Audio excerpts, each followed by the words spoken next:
wabarakatuh. Kembali lagi bersama saya Muhammad Dafa Fareri. Kali ini kita akan membahas tentang pendidikan anti korupsi. Yuk, mari kita lihat sama-sama.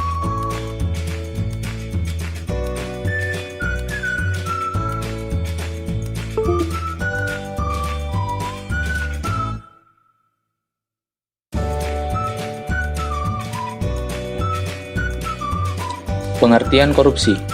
Kata korupsi menurut Kamus Besar Bahasa Indonesia berarti penyelewengan atau penggelapan uang negara atau perusahaan dan sebagainya untuk keuntungan pribadi atau orang lain. Perbuatan korupsi selalu mengandung unsur penyelewengan atau dishonest atau ketidakjujuran. Sesuai dengan Undang-Undang Nomor 28 Tahun 1999 tentang penyelewengan negara yang bersih dan bebas dari korupsi, kolusi dan nepotisme, disebutkan bahwa korupsi adalah tindakan pidana sebagaimana dimaksudkan dalam ketentuan peraturan perundang-undangan yang mengatur tentang pidana korupsi. Persepsi masyarakat tentang korupsi. Rakyat kecil yang tidak memiliki alat pemukul guna melakukan koreksi dan memberikan sanksi pada umumnya bersikap acuh tak acuh.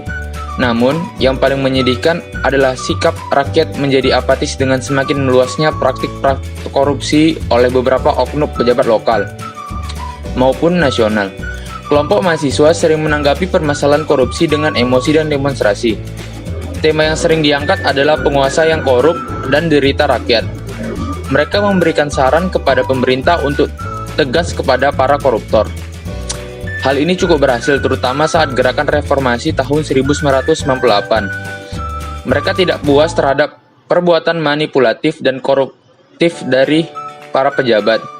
Oleh karena itu, mereka ingin berpartisipasi dalam usaha rekonstruksi terhadap masyarakat dan sistem pemerintahan secara menyeluruh, mencita-citakan keadilan, persamaan, dan kesejahteraan yang merata.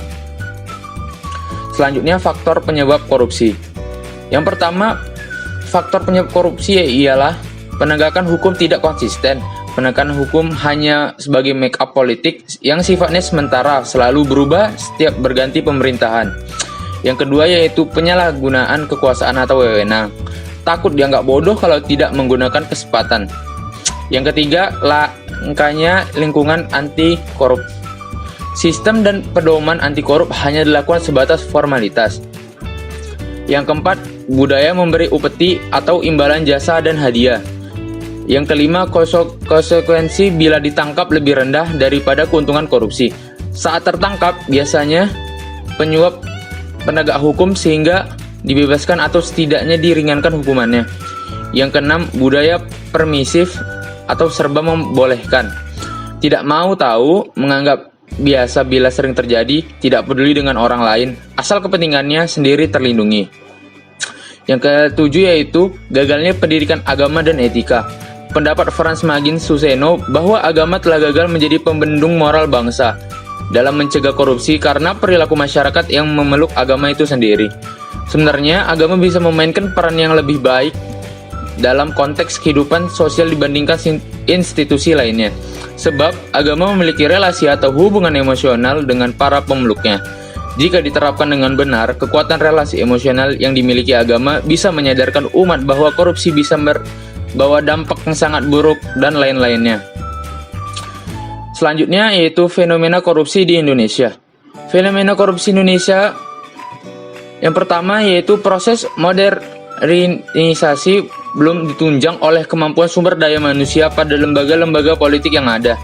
Yang kedua, institusi-institusi politik yang masih ada lemah disebabkan oleh mudahnya oknum lembaga tersebut dipengaruhi oleh kekuatan bisnis atau ekonomi, sosial, keagamaan, kedaerahan, kesukuan, dan profesi serta kekuatan asing lainnya. Yang ketiga yaitu selalu muncul kelompok sosial baru yang ingin berpolitik, namun sebenarnya banyak di antara mereka yang tidak mampu. Yang keempat, mereka hanya ingin memuaskan ambisi dan kepentingan pribadinya dengan dalih kepentingan rakyat. Selanjutnya, sebagai akibatnya, terjadilah runtuhan peristiwa sebagai berikut. Yang pertama, partai politik sering inkonsisten, yang artinya pendirian dan ideologinya sering berubah-ubah sesuai dengan kepentingan politik saat itu. Yang kedua, munculnya pemimpin yang mengedepankan kepentingan pribadi daripada kepentingan umum. Yang ketiga, sebagai oknum pemimpin politik, partisipan, dan kelompoknya berlomba-lomba mencari keuntungan material dengan mengabaikan kebutuhan rakyat. Yang keempat, terjadinya erosi loyalitas kepada negara karena menonjolkan pemukuman harta dan kekuasaan. Dimulailah pola tingkah para korup. Yang kelima, sumber kekuasaan dan ekonomi mulai terkonsentrasi pada beberapa kelompok kecil yang menguasainya saja. Derita dan kemiskinan tetap ada pada kelompok masyarakat besar. Yang keenam, lembaga-lembaga politik digunakan sebagai dui aliansi, yaitu sebagai sektor di bidang politik dan ekonomi bisnis.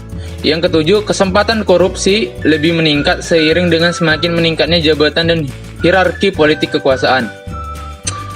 Selanjutnya yaitu peranan KPK dalam pemberantasan korupsi. Presiden melalui Inpres nomor 5 tahun 2004 tentang percepatan pemberantasan korupsi menyatakan langkah-langkah efektif dalam pemberantasan korupsi sebagai berikut.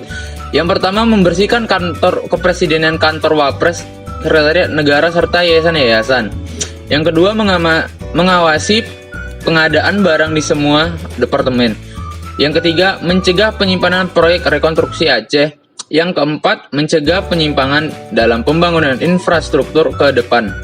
Yang kelima, menyelidiki penyimpangan di lembaga negara seperti departemen dan BUMN. Yang keenam, memburu terpidana korupsi yang kabur ke luar negeri. Yang ketujuh, meningkatkan intensitas pemberantasan penerbangan liar. Yang kedelapan, meneliti membayar pajak dan cukai. Adapun agenda KPK sebagai berikut. Yang pertama, membangun kultur yang mendukung pemberantasan korupsi. Yang kedua, mendorong pemerintahan untuk melakukan reformasi publik sektor dengan mewujudkan good governance. Yang ketiga, membangun kepercayaan masyarakat. Yang keempat, mewujudkan keberhasilan penindakan terhadap pelaku korupsi besar. Yang kelima, memacu aparat hukum lain untuk memberantas korupsi. Selanjutnya yaitu cara pemberantasan korupsi. Presiden melalui Inpres nomor 5 tahun 2004 tentang percepatan pemberantasan korupsi menyatakan langkah-langkah efektif dalam pemberantasan korupsi, yaitu membersihkan kantor kepresidenan, kantor Wapres, sekretariat negara serta yayasan-yayasan, mengawasi pengadaan barang di semua departemen. Yang ketiga, mencegah penyimpanan proyeksi rekonstruksi Aceh. Yang keempat, mencegah penyimpangan dalam pembangunan infrastruktur ke depan. Yang kelima, menyelidiki penyimpangan di lembaga negara seperti departemen dan BUMN. Yang keenam, memburu terpidana korupsi yang kabur ke luar negeri. Yang ketujuh, meningkatkan intensitas pemberantasan penerbangan liar. Yang kedelapan, meneliti pembayaran pajak dan cukai. Lalu cara lain penanggulangan korupsi yaitu dengan cara menegakkan hukum itu sendiri. Adapun undang-undang yang mengaturnya yaitu Undang-Undang Nomor 28 Tahun 1999 tentang penyelenggaraan negara yang bersih dan bebas dari korupsi, kolusi, dan nepotisme. Lalu rumusan RUU KUHP tindakan pidana korupsi. Dalam RUU KUHP ini diatur dalam bab 31 pasal 681 sampai dengan 690. Tindak pidana korupsi dalam rancangan KUHP dibagi dalam dua jenis tindak pidana, yakni suap dan penyalahgunaan wewenang yang merugikan keuangan negara. Secara garis besar, rancangan KUHP dalam perumusan pasal-pasalnya mengambil pokok-pokok rumusan tindak pidana dalam Undang-Undang Korupsi, yaitu Undang-Undang Nomor 31 Tahun 1999 dan Undang-Undang Nomor 20 Tahun 2001. Ya, kesimpulan dan saran dari materi ini yaitu korupsi adalah suatu tindak perdana yang memperkaya diri yang secara langsung merugikan negara dan perekonomian negara. Jadi, unsur dalam pembuatan korupsi meliputi dua aspek. Yang pertama, aspek yang memperkayakan diri dengan menggunakan kedudukannya, dan aspek penggunaan uang negara untuk kepentingannya. Adapun penyebabnya antara lain yaitu ketiadaan dan kelemahan pemimpin, kelemahannya pengajaran dan etika, kolonialisme, penjajahan, dan rendahnya pendidikan. Lalu kemiskinan, tidak adanya hukuman yang keras, kelangkaan lingkungan yang subur untuk perilaku korupsi, rendahnya sumber daya, dan serta struktur ekonomi. Korupsi dapat diklasifikasikan menjadi tiga jenis, yaitu bentuk, sifat, dan tujuan. Dampak korupsi dapat terjadi di berbagai bidang, diantaranya bidang demonstrasi, ekonomi, dan kesejahteraan negara. Ada pula sarannya yaitu untuk menghindari korupsi seharusnya ditanamkan sejak diri, dan pencegahan korupsi dapat dimulai dari hal yang kecil. Terima kasih, sekian informasi dari saya. Wassalamualaikum warahmatullahi wabarakatuh.